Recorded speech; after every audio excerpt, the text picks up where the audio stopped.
Women in the media are telling other women that no matter how much you weigh, no matter how bad your attitude is, no matter how many kids out of wedlock you have, you're gorgeous, you're beautiful, you deserve Prince Charming. You deserve a guy who makes six figures. You deserve a guy who has six-pack abs, who's over 6 feet tall, but you have multiple kids by multiple different men. You haven't stepped in the gym in 10 years since you've been in high school. This is what they're teaching women. He has to have a good job, a good education, his own place to live, and pay for the date. And he should always text me first. Go find these incredible men, and they would be like, oh, I would never date him. I'm like, I just went and found a freaking pilot, a ex-Falcons player. Are you serious? But he don't look, it's like he's gotta be perfect. But you're not perfect.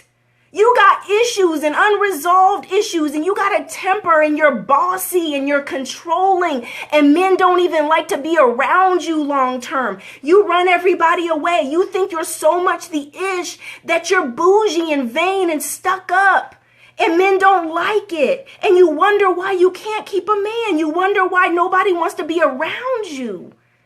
Sweetheart, listen, get nice. Be sweet. Men are simple creatures.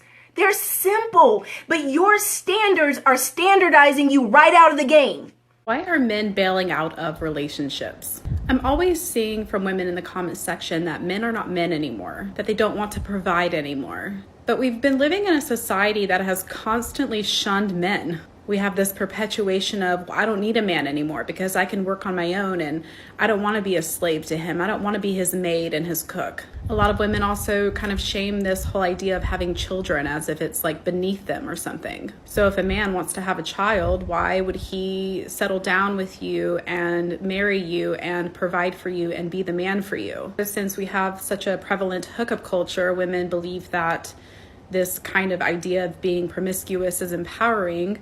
It's not giving the man the incentive to be the man and the provider and step up for you. Because you're not being a traditional woman yourself, why would he show up as a traditional man for you? We have kind of shunned men out of society. Like, we blame everything on them. We're so oppressed, we say, in the United States, which is so ironic because women are doing better academically. And when women couldn't work, none of us were even alive during that time. So we're making the modern day man pay for what has happened before any of us were even born. The other thing I think is kind of unfair is that women want men to be the sole provider while she also goes to work.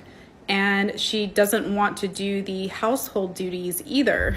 She feels like the household duties are also beneath her. So what exactly are you wanting? You want to work full-time, make money full-time, and then have a man fully provide for you without you doing any kind of work in the home? I know of a woman who is completely provided for by her husband. She doesn't work, she doesn't have kids, and she complains that he does not do laundry.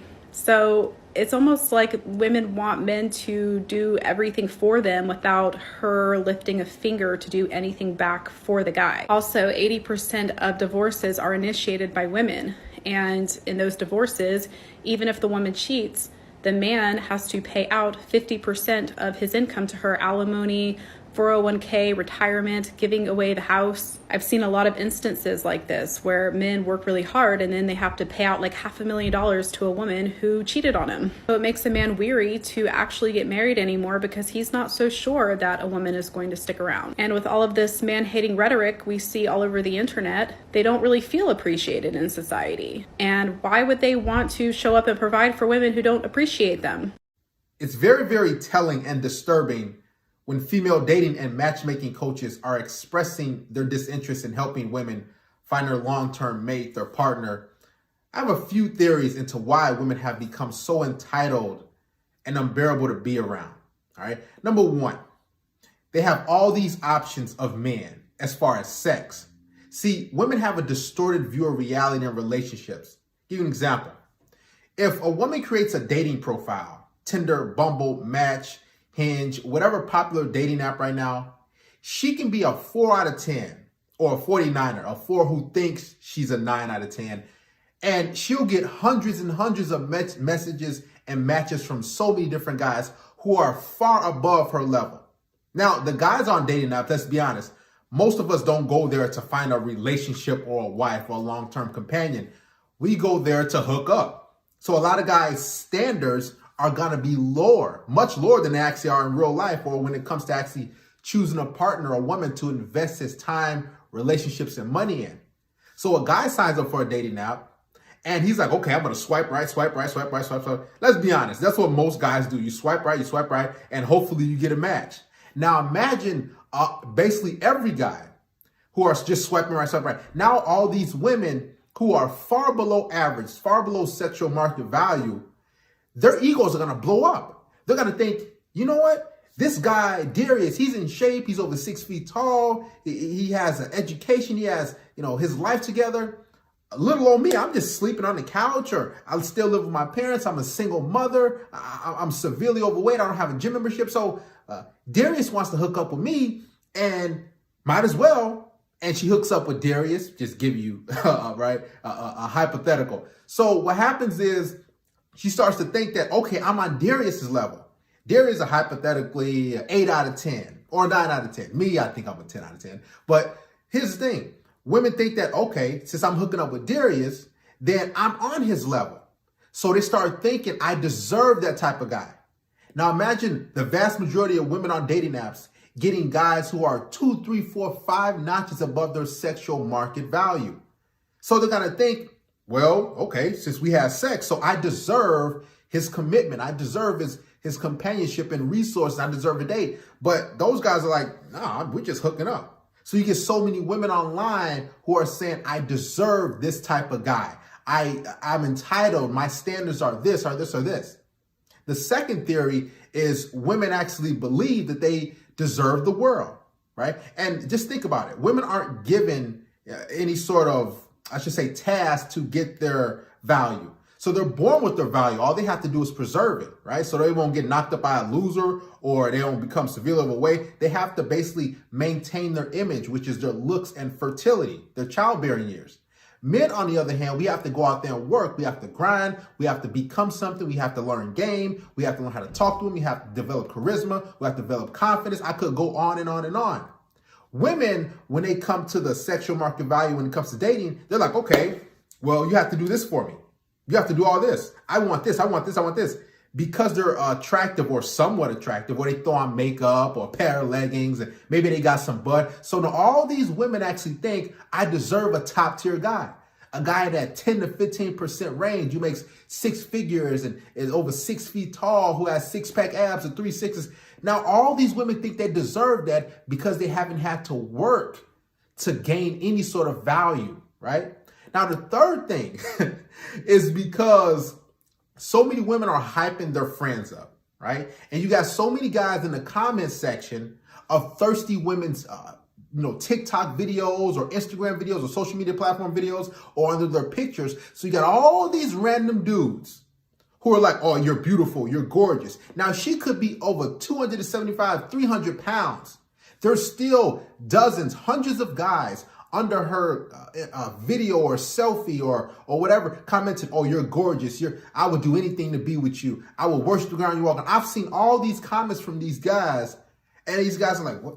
It's so disgusting. So these women actually think that, oh, I'm a queen. Every guy has to worship me. But here's the thing. They get into real life, into reality, when the rubber meets the road, and they're going to be not going to get that sort of attention. So what they do is they just go back to the dating apps. And this is why they're so miserable, because they can't find that guy. Because dating apps or online or the comment section, guys are going to blow your head up. For all you ladies that are watching, guys are going to just give you a big ego boost. And they're going to say, oh, you're gorgeous, you're pretty. But you're not any of that, right? In real life, you're just an average everyday girl. Which leads me to the next point. Women in the media are telling other women that no matter how much you weigh, no matter how bad your attitude is, no matter how many kids out of wedlock you have, you're gorgeous. You're beautiful. You deserve Prince Charming. You deserve a guy who makes 6 figures. You deserve a guy who has 6-pack abs, who's over 6 feet tall. But you have multiple kids by multiple different men. You haven't stepped in the gym in 10 years since you've been in high school. This is what they're teaching women. So now you got all these women who feel like, I don't have to work. I don't have to do anything. I don't have to do nothing to get that type of guy. And then they're just coming to the table. This is why when you ask them, so what do you bring to the table? So what can I expect out of this relationship? What type of girl are you? They're going to get mad. They're going to get frustrated because throughout their entire adult life, they never had to work on themselves. They never had to build themselves up. They never had to come to the table or have any sort of relationship or dating skill set to keep a man. Now they know how to attract a man. They know how to get a guy that for sex in the bedroom. But after that, guys are like, man, I ain't trying to do this. So this is why you see so many women are single, because they can get a guy for 1, 2, 3 nights. But when it comes to the dating and courting and mating stage, they don't qualify. It's not that guys don't want to necessarily do it. It's not that sex is easy for men to get. Yes, it is for some men, but not all. But it's the fact that men can identify right away if this girl is long-term material or if she's just hookup material. If I could just smash and dash and, I wouldn't bring her around my mom. I wouldn't bring her around friends or family. She has all these different things going on with her, which leads me to the next point. There's so many women who don't even really look like women. Their mannerisms are not even ladylike, right? They're not feminine. And so many women think that being nice, being feminine, being kind, being a lady is beneath them. It's weak. So you have all these women who are walking around with this entitled masculine attitude and they're like, I'm a man. I can do everything a man can do. I don't have to submit. I don't have to listen to a man. This is what I bring to the table. And when you ask some women, they say, I bring a career. I bring my dog. I have a house, or I have my own money. I have an education. All those things that they name, those are the things that men actually provide. We provide structure and guidance and protection and resources. But when women say that, it's like, okay, can I have some of those resources? And they're looking at you like, no, because a woman's money is her money. Remember this. And a man's money, a woman thinks she's entitled to his money. Women aren't trying to come to relationships for the most part and give a man money and pay bills. Now they're gonna pay a bill here or there, but for the most part, they're looking for a man to do for them. So a woman saying, I have an education, I have a job, I have resources, I have money, that's her money. That's what she's earned. She's not looking to actually give that or bring that to the table in a relationship. So they're not saying I bring peace, I bring sex, I bring sandwiches, and I bring silence. I'm fit, feminine, and friendly. I'm here to support you. I'm here to nurture you. I'm here to care for you. I'm here to tend to the house. And if you want kids, I'm here to tend to the kids. They're not saying these things. They're just saying, I bring I bring some money.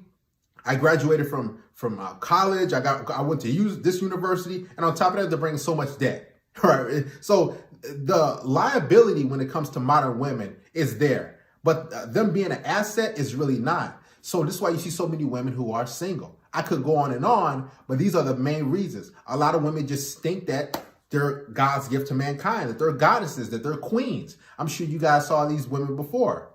I mean, on dating apps, they have long lists of demands, or they say, well, you have to be this guy, you have to be that guy, you have to be, and it's like, what the heck? And they're pricing themselves straight out the market. Now, the last thing, women have a certain type of guy that they want. Okay, this is huge. And they want this certain dude. Now, he might have a tattoo, beard, and over 6 feet tall. Let's say that's a woman's preference. Now, think about it. There's not a lot of guys over 6 feet tall, and women want guys with a beard and tattoos. So now those guys are a small percentage. There's not a lot of those guys. So women think, okay, when I see that guy, I got to have that guy. So all these women are having sex with this certain type of guy. And when they're hooking up with this guy is like, okay, I'm in this small percentage. I have all these offers. So why should I have to commit to a woman? Why should I be with you? Why should I even do anything? And if I'm getting all these sexual advances from different women, this is why so many women are single and these female dating and matchmaking coaches are checking out of the game.